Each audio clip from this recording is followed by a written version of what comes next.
Bonjour, bonsoir à toi qui nous suis sur YouTube ou Facebook. Ou bonjour, bonsoir à toi qui nous suis sur YouTube, sur Nyota Télévision à Kinshasa ou à Lubumbashi. Comme tu le sais, mon nom est Ariane Kisanga et j'aime la présence de Dieu. Alors, avant qu'on ne continue ce soir ou cet après-midi chez toi, je te posais la question, as-tu créé de l'espace pour Dieu? Créer de l'espace pour Dieu, c'est aussi être disponible à permettre que sa parole te transforme, à permettre à te conformer à sa parole, même quand cette parole est différente à ton idée ou différente à ce que toi tu penses être bien. On va commencer par un moment de prière. Notre prière de ce soir sera tirée du verset de Psaume 119 au verset 105. La parole de Dieu dit, « Ta parole est une lampe à mes pieds et une lumière sur mon sentier. » On est en train de finir l'année 2020 et on entre en 2021. Tu as besoin que la parole de Dieu te guide. Tu as besoin que la parole de Dieu te montre c'est où placer tes prochains pas. Alors, joins-toi à moi ce soir. On va prier, on va demander au Seigneur de nous parler à travers sa parole, à travers ce partage de ce soir et de nous guider, que le Saint-Esprit nous guide. Joins-toi à moi ce soir. Demande au Seigneur de te guider. Demande au Saint-Esprit de t'éclairer par les Écritures, de t'éclairer par la parole, même la parole qui sera partagée ce soir. Ne viens pas juste comme un spectateur, juste pour voir, juste pour entendre qu'est-ce qu'il y a de nouveau. Mais permets que ce qui sera partagé ce soir puisse t'aider à renouveler ton esprit, à renouveler ton intelligence, à changer une idée que tu avais en tête. Prions. Saint-Esprit, nous t'invitons encore ce soir. Saint-Esprit, nous avons besoin de toi. C'est toi l'esprit de sagesse, l'esprit d'excellence. Saint-Esprit, viens, parle-nous ce soir. Nous sommes là pour t'entendre. Nous sommes là pour t'écouter. Nous sommes là pour faire ce que tu veux que nous puissions faire pour rendre gloire au Père. Saint-Esprit, prends le contrôle de ce moment. Ce moment est pour toi et c'est pour la gloire du Père seul que nous le faisons. Saint-Esprit, viens, accomplis l'agenda de Dieu pour ce soir. Dans le nom puissant de Jésus, nous avons ainsi prié. Amen, amen, amen, amen. Alors, ce soir, nous allons partager sur les vêtements des sacrificateurs. Et pour ce faire, nous avons un invité qui nous vient de très loin. Nous avons le Dr Freddy Olela, qui nous vient de Melbourne, en Australie. Dr Freddy Olela, bienvenue sur Alpha Ministries. Merci, Marianne, merci pour l'invitation. Shalom, shalom à tous les invités, les gens qui veulent nous suivre. Que mon Dieu vous bénisse avec Papa Patrice. Nous sommes très fiers du travail que nous avons fait. Merci. Merci beaucoup. Merci beaucoup, Dr Freddy. Notre joie est vraiment grande de vous avoir parmi nous ce soir et pour nous, c'est vraiment un honneur de vous avoir. Alors, le Dr Freddy est président et fondateur de Joshua Generation Ministries, qui en français veut dire le ministère de la génération de Josué. Avec le Dr Freddy, nous allons parcourir et parler des vêtements de sacrificateurs. On va commencer dans l'Ancien Testament et on va finir avec l'implication de ces vêtements aujourd'hui dans notre temps. Le Dr Freddy est un prédicateur puissant. C'est un enseignant de la parole de Dieu. Alors j'espère que tu n'es pas juste venu écouter comme ça, mais que tu as de quoi noter. Parce que ce qui sera dit ce soir pourra t'aider et tu vas bénéficier de quelque chose. Dr Freddy, avant qu'on ne continue ce soir, avant même qu'on commence dans notre sujet, expliquez-nous d'abord comment et pourquoi le nom, la génération de Josué. Merci pour la question.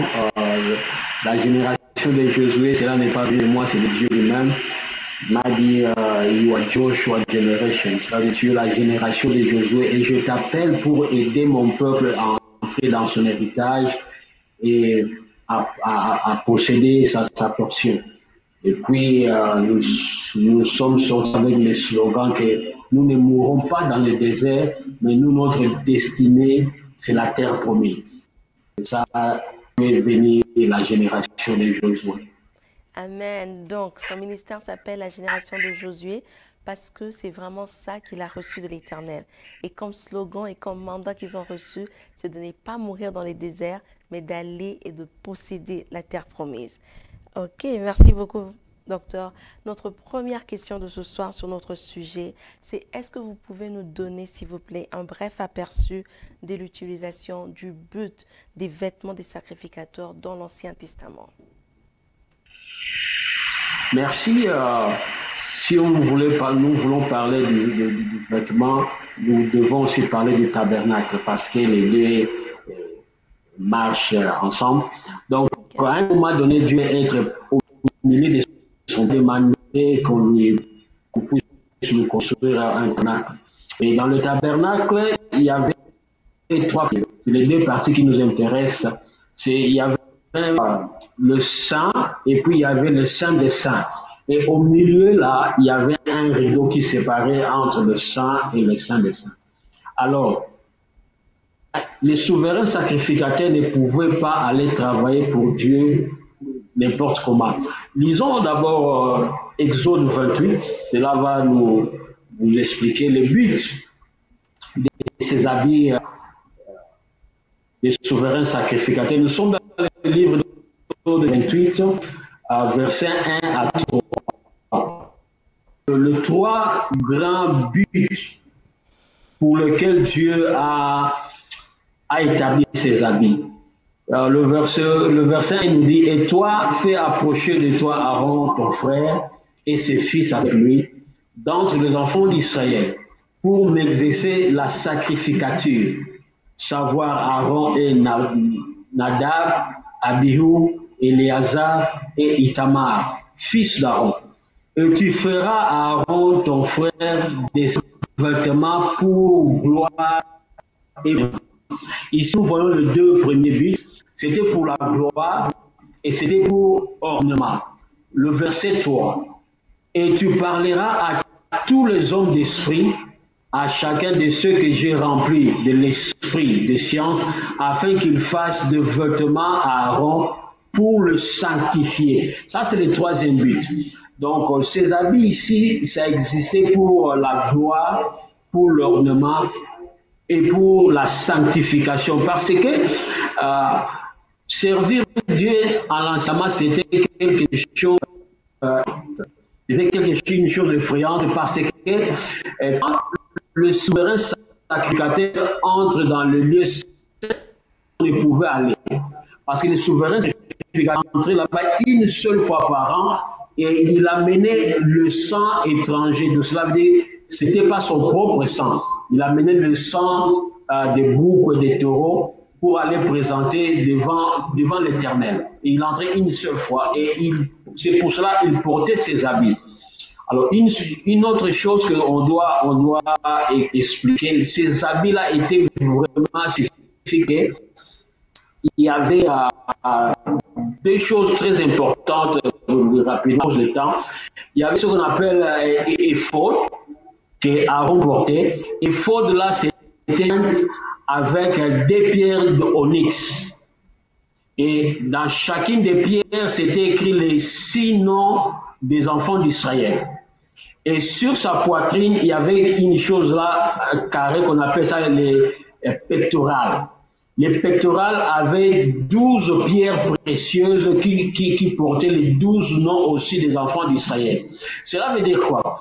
Quand le souverain sacrificateur entrait dans le lieu saint des saints pour servir, il portait avec lui et sur ses épaules les 12 tribus d'Israël. Alors, pour mémorial et pour leur sanctification, pour le jugement. Alors, c'est ça le but de ces habits-là. C'est pour la gloire, c'est pour l'ornement et pour la sanctification. Parce que sans ces habits-là, tu ne peux pas t'approcher devant la présence de Dieu. Quand le souverain sanctificateur entrait, et si vous connaissez bien la Constitution, dans les robes, il y avait des petites clochettes qui étaient accrochées. Parce que si les souverains sacrificateurs entrent au sein des saints et qu'ils mouraient là-bas, personne d'autre ne peut entrer. Si tu entres, tu meurs. Alors, il était attaché avec une corde Les petites clochettes là, c'est ça qui donnait comme indice que non, le souverain sacrificateur était encore en vie. Parce que quand il bougeait, il y avait des sonneries là, des clochettes là. Les gens à l'extérieur pouvaient entendre non, le gars est encore en vie. Donc voilà un peu en gros le but de ces habits que Aaron et ses enfants portaient pour servir. C'était des habits pour la sacrificature, pour servir à l'Éternel. Merci beaucoup, docteur. Donc, si on comprend déjà bien par la première question, par votre première réponse plutôt, le but des habits ou des vêtements des sacrificateurs dans l'Ancien Testament, c'était vraiment pour les protéger. Parce que servir Dieu en ce temps-là était quelque chose d'effrayant. Les sacrificateurs entraient dans la présence de Dieu une fois l'année et ils apportaient avec eux du sang étranger. Ce n'était pas leur sang. Le docteur nous a dit qu'ils apportaient du sang de bœuf ou du sang des boucs et tout. Et quand ils entraient, il y avait un rideau qui séparait le sang et le lieu saint des saints. Les vêtements étaient pour la gloire, pour l'ornement et pour la sanctification. Alors, tout ce qu'ils portaient avec eux, ils avaient l'épaule qu'ils avaient sur leurs épaules, ainsi que le pectoral qu'ils avaient sur leur poitrine. Et cela tous représentaient les 12 tribus parce que ça contenait les noms ou les pierres qui symbolisaient les 12 tribus des enfants d'Israël. Et ils apportaient ça devant la présence de Dieu pour jugement, mais aussi pour mémorial. Et sans ces vêtements, dans l'Ancien Testament, tu ne pouvais pas servir l'Éternel. Au bord des vêtements des sacrificateurs, il y avait des clochettes qui indiquaient que le sacrificateur était encore en service. Et si on n'entendait pas le son de ces clochettes, ça veut dire que le sacrificateur était mort et personne d'autre n'avait droit d'entrer dans les lieux saints de saints. Alors ils avaient une corde qui était attachée et à partir de cette corde, on tirait le corps du sacrificateur hors du tabernacle. Alors, on va continuer avec ça. Dans notre deuxième question, c'est pour savoir maintenant, est-ce que ces vêtements sont toujours applicables dans le Nouveau Testament après la venue du Christ ou pas?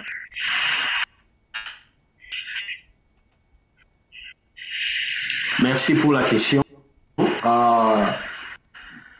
C'est très important quand j'ai mentionné le rideau qui séparait le lieu saint et le lieu saint des saints. Comme j'avais dit, il n'y avait que les souverains sacrificateurs qui avaient droit une fois par an d'entrer pour aller servir. Maintenant, quand Christ est venu, quand Christ est mort, dans Matthieu 27, 51, la Bible dit, quand Christ est mort, les rideaux du temple s'étaient déchirés du haut en bas. Et c'est très important parce que j'aime beaucoup la Constitution, parce que la Constitution est très très précise. Il dit que le rideau, le voile était déchiré du haut en bas. Pourquoi du haut en bas? Parce qu'aujourd'hui, si je vous donnais un ciseau pour couper un rideau, vous n'allez pas couper ça du haut en bas. Vous allez couper ça du bas à haut. Ça, c'est oui, une réflexion normale. Donc, tu es devant le rideau, tu coupes comme ça, en montant, tu coupes. Et la Constitution dit que le rideau là a été coupé du haut en bas pour dire que c'est Dieu lui-même qui a fait ça. Vous voyez cela? Alors, quand le rideau là s'est déchiré, cela veut dire la voix était donnée. Lisons Hébreux 9, 4 à 28 pour voir ce que je suis en train de dire. Okay. Hébreux chapitre 9, versets 24 à 28. Car Christ n'est point entré dans le lieu saint fait des mains, qui étaient des figures correspondantes au vrai, mais il est entré au ciel même, afin de comparaître maintenant pour nous devant la face de Dieu. Non qu'il s'offre plusieurs fois lui, ainsi que le souverain sacrificateur dans le chaque année avec un sang. Autrement, il aurait fallu qu'il y ait souffert plusieurs fois depuis la fondation du monde. Mais maintenant, à la consommation des siècles, il a apparu une seule fois pour l'abolition du péché par le sacrifice de soi-même.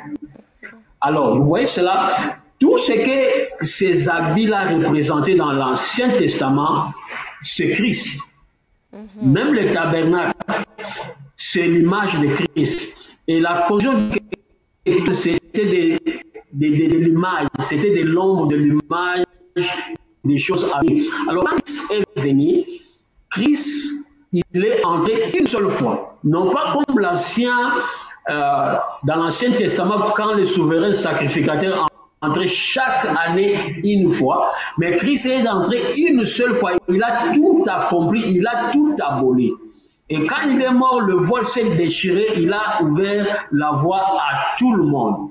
Donc, dans le Nouveau Testament, ces habits-là ne sont plus valables parce que nous ne représentons pas les 12 tribus seulement. Vous voyez, comme nous sommes là, lisons Hébreux 4, 14.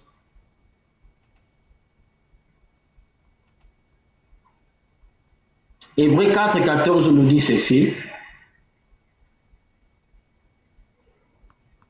Puisque donc nous avons un souverain et grand sacrificateur, Jésus, Fils de Dieu, qui est entré dans les cieux, tenons ferme notre confession. Vous voyez, tout ce qui s'est passé dans l'Ancien Testament, ça nous pointait vers Christ. Ça nous montrait Christ. Alors quand Christ est venu, Christ a tout accompli et il a tout aboli. C'est pour cela aujourd'hui nous n'offrons pas le bœuf, le mouton, le pigeon. Parce que ces choses-là est liées avec les habits. Donc aujourd'hui, nous n'avons pas besoin de porter ces habits-là pour servir l'Éternel. Vous voyez, quand nous sommes là, lisons aussi 1 Pierre 2,5. Pour voir ce que nous sommes en Christ. 1 Pierre 2,5 et puis nous allons lire le verset 9.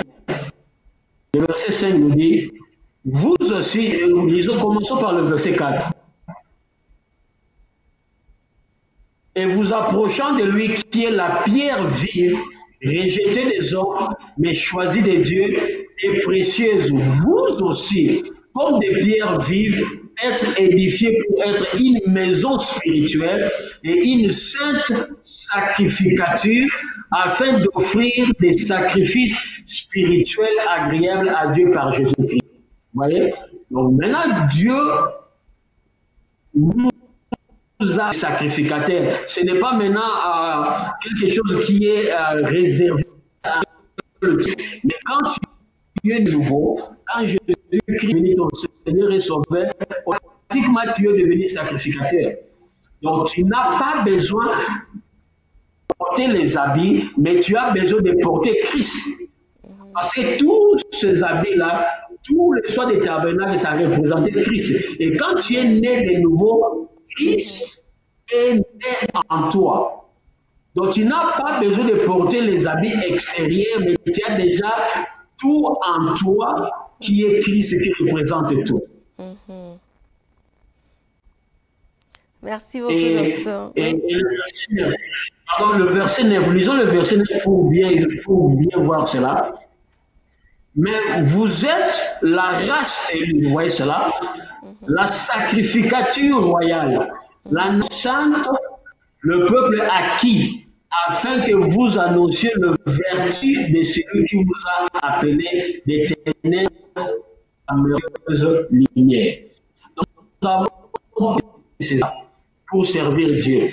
Vous voyez ceci, à l'Ancien Testament, quand quelqu'un touchait Dieu, la personne mourait. L'histoire de Uza, quand il a essayé de toucher l'arche, même les souverains sacrificateurs, quand quelqu'un touchait Dieu, il mourait. Mais dans la nouvelle alliance, il commence à être excité. Alléluia. Dans la nouvelle alliance, quand tu touches Dieu, tu ne meurs pas, mais tu vis. C'est ça la grande différence. Donc nous sommes une sacrificature royale, nous sommes la sainte nation, nous sommes le peuple acquis. Donc les habits là ne sont plus valables. Amen. Merci beaucoup, Dr. Freddy. Vous nous avez appris beaucoup. Je vais essayer de juste faire un petit résumé avant de passer à la prochaine question. Donc, il est très important de noter la raison pour laquelle les vêtements ne sont plus applicables dans le Nouveau Testament, c'est parce que le rideau qui séparait le lieu saint des lieux très saints a été déchiré du haut en bas. Dieu lui-même a déchiré ça.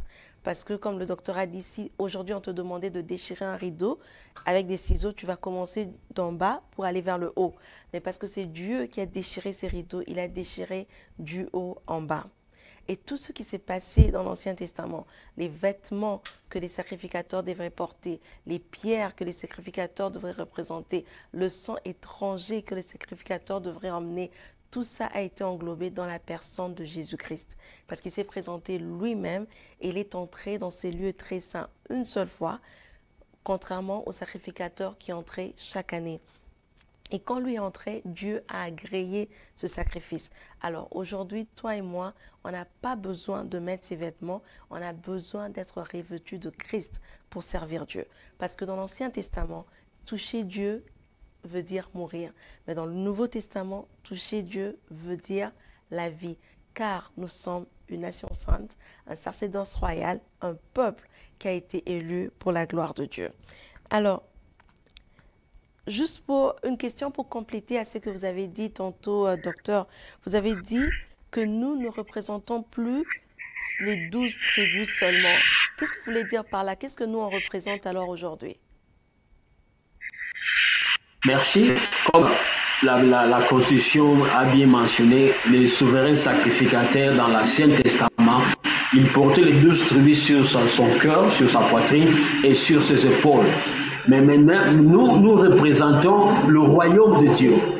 Vous voyez, nous ne représentons pas une seule tribu, mais nous sommes dans le royaume. Le royaume est plus grand, donc c'est ça que nous sommes en train de représenter. Nous représentons le royaume de Dieu. Amen, merci. Donc nous, on ne représente plus 12 tribus, mais on représente le royaume de Dieu. Et le royaume de Dieu, c'est plus de 12 tribus, c'est plus grand que 12 tribus. Une dernière question pour ce soir, ou cet après-midi, selon l'heure. En fait, moi et le docteur, on est vraiment dans deux temps très différents. Je pense qu'on a 16 heures d'écart, 16 heures de différence qui nous séparent. Donc, chez lui et chez moi, c'est pas le même temps. Dernière question pour vous aujourd'hui, docteur. Vous avez dit que dans la Nouvelle Alliance, dans le Nouveau Testament, on porte Christ et on n'a pas besoin de porter tous ces vêtements. Mais ce que moi j'ai remarqué, et je pense que la majorité des personnes qui nous suivent ont remarqué la même chose, c'est que de plus en plus les personnes qui se disent charismatiques, remplies du Saint-Esprit, portent ces vêtements. On voit des gens mettre des cols pastorales quand ils doivent célébrer un mariage, quand ils doivent consacrer des pasteurs. On voit des gens mettre des chapeaux, on voit des personnes mettre des vêtements qui autrefois on attribuait à certaines autres religions, mais pas aux charismatiques. Mais de plus en plus, on les voit vraiment habillés.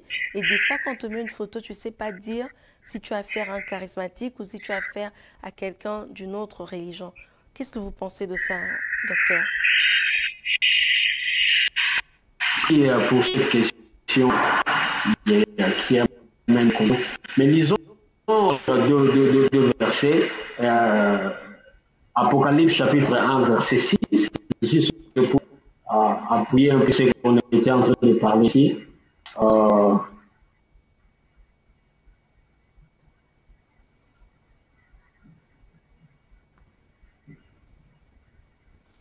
À lui, dis-je, qui nous a aidés,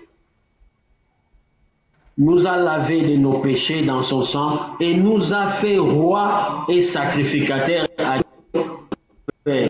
À lui soit la force au siècle des siècles. Amen. Ça, c'est pour venir à votre question.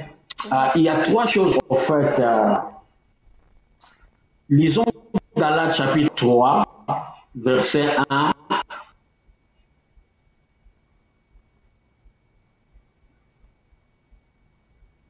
Verset 1, Galates 3, 7 à 5.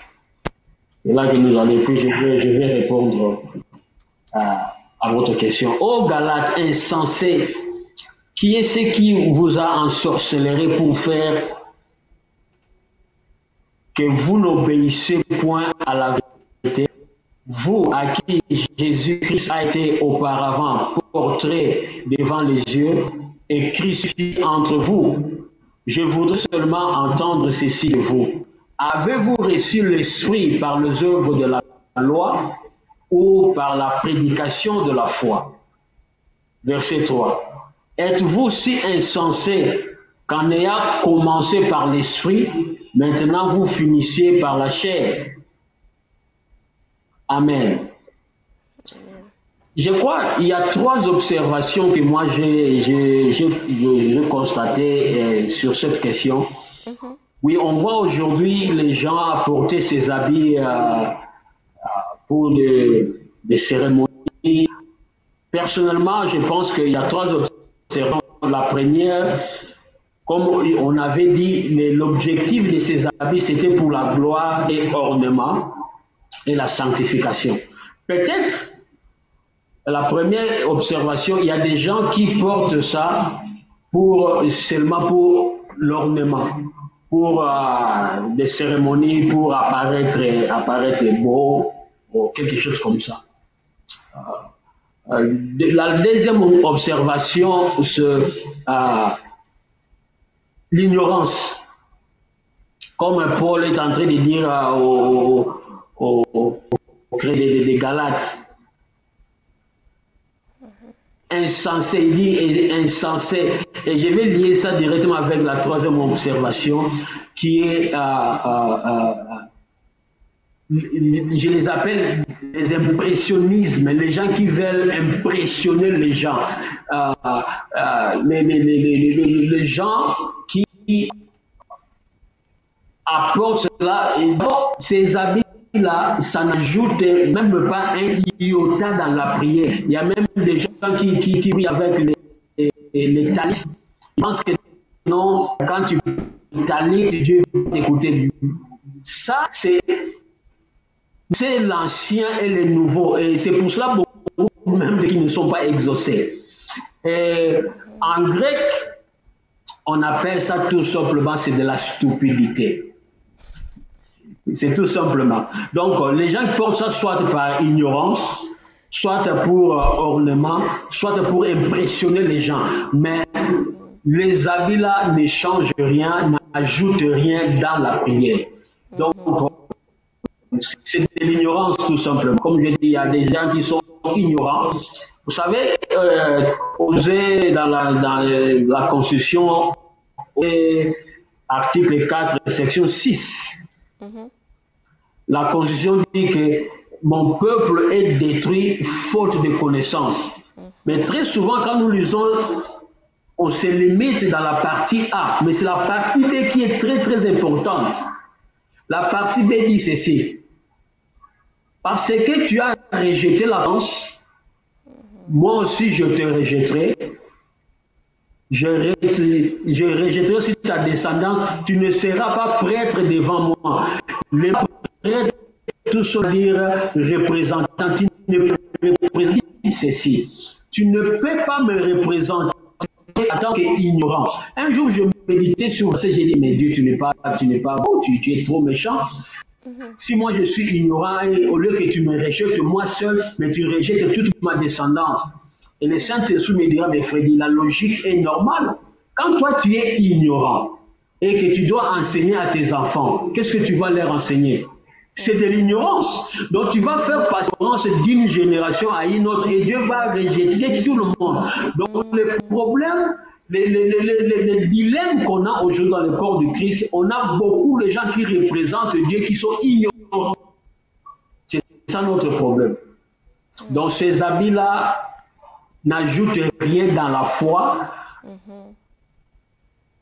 n'ajoutent rien dans la prière.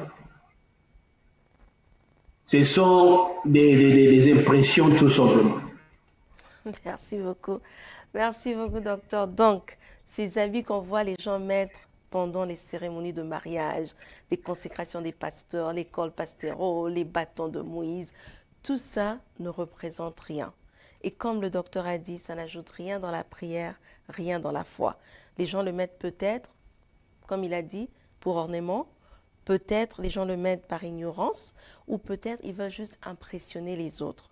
Mais Dieu dit, quand tu es ignorant, il va te rejeter toi et ta descendance, parce que tu ne peux pas être prêtre devant lui et être ignorant, parce que sinon, qu'est-ce que tu enseignes aux autres? Alors, faisons attention, ne soyons pas comme les enfants de Galate, comme les gens de Galate, et évitons l'ignorance. Ces vêtements-là n'ajoutent rien à notre foi. On a compris aujourd'hui que dans l'Ancien Testament, les vêtements étaient utilisés pour la sanctification, pour l'ornement et ainsi pour aussi... pardon, j'ai oublié la première chose.